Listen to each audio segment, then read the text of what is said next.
Hello, my name is Brooks Schmitt, and I am the supervisor of the Cowell Coffee Shop up here at UCSC.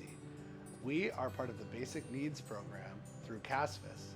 So our job here is to create the culinary outcomes for our farm-to-table food security efforts here at UCSC. We have our kitchen upstairs, which is connected by a dumbwaiter down to our cafe, where we serve between 200 and 300 students a day in a non-transactional space. We do fresh pressed juices, we have a salad robot, we do frittatas, Spanish tortillas, which you'll learn about today.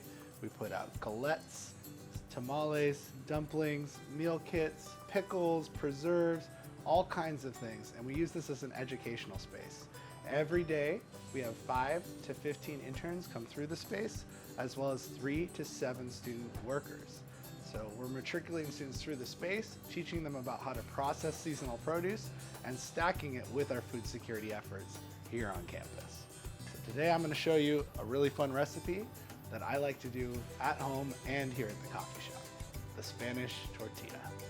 The Spanish tortilla is a very simple and approachable dish that can be done in a variety of ways. The most basic foundation of it is that you're using potatoes, which we have boiling on the stove already. We have some onions. We've got some pickled pepper here. These were Jimmy Nardello's. And we have some wonderful chard, some eggs, butter, cheddar cheese, milk, and peppercorns. So we already have the potatoes boiling.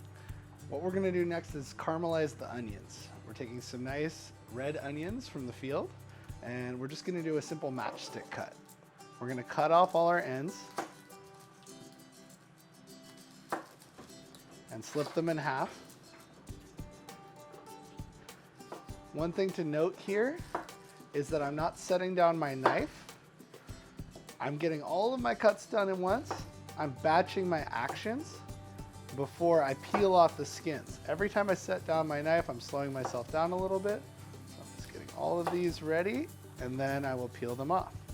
We're gonna do a simple matchstick cut. We're just gonna match the radial piece of our onion.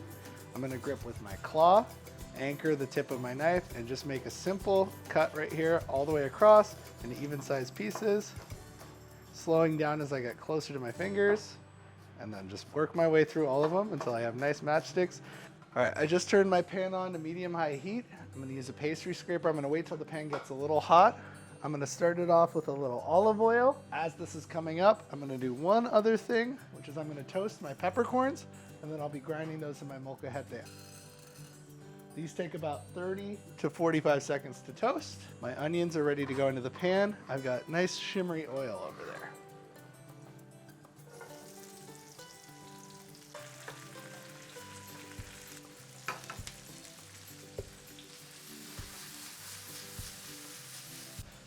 So the peppercorns are popping, snapping, and I can watch them jump in the pan. I don't want them to be all the way done. We're trying to get some texture and some depth of flavor, so they're good to go. I'm gonna put them into my molcajete, and I start with a circular grind, which means I'm gonna lose a few less, hopping out of the molcajete. And then after that, I'm gonna do a jabbing motion, and then I'll just finish it off with a good grind. I don't wanna grind this to a fine powder. I want it to be a mix of coarse and fine pepper so that there are bigger pieces of pepper and smaller pieces of pepper throughout. For the potatoes, they're very hot, but they're where we want them. They don't have to be perfectly cooked all the way through. We're just trying to get them softened and mostly cooked so they're not raw. We're gonna be slicing these into rough rounds. So before I start layering these potatoes in, which will be our first layer, I want to take this butter and really thoroughly grease our pan. I'm using a Spanish cazuela, which is an earthenware pan. So I'm gonna cut off a piece of my butter here, grip it, and just really thoroughly rub in a thick layer of butter between the pan and our tortilla. Now I'm gonna layer in about half of my potatoes, and I like to season as I go. So I'm gonna put in a layer of salt and pepper here. Next up, we're gonna layer in some chard.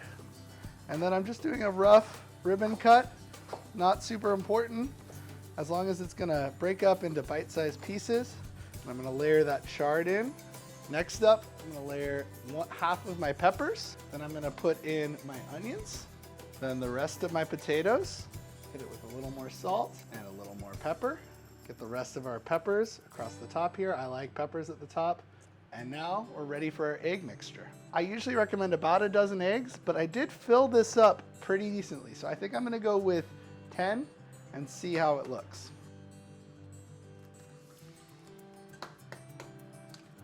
Gonna pour a splash of milk in. I'm gonna grate in a good amount of cheese. Manchego would be the ideal cheese here. We are using a cheddar because that's what we have in the cafe. I'm just gonna give it a nice whisk. And I'm gonna add my salt and pepper in here. As I discussed before, this is where I wanna be layering my salt and pepper. So now we've got our Spanish tortilla. We've got our egg mixture. I preheated the oven to 375. I'm gonna go ahead and pour in my egg mixture here. I'm gonna pop this in, set a timer, and check in about 30 minutes. So now, giving that wiggle test, it looks just right. Remember that it's gonna keep cooking, so we still have a little jiggle. I like a nice moist Spanish tortilla. Absolutely gorgeous. And tomorrow, I'm gonna reheat this and bring it to Orion up at Chadwick for a treat. Thank you for joining me today. I hope you can make a Spanish tortilla at home. Remember that the basic principle here is that you're just throwing whatever vegetables you have, cooking them, seasoning them as you go, topping them off with eggs, cooking off at 375. Thanks, y'all, and hope to see you again soon.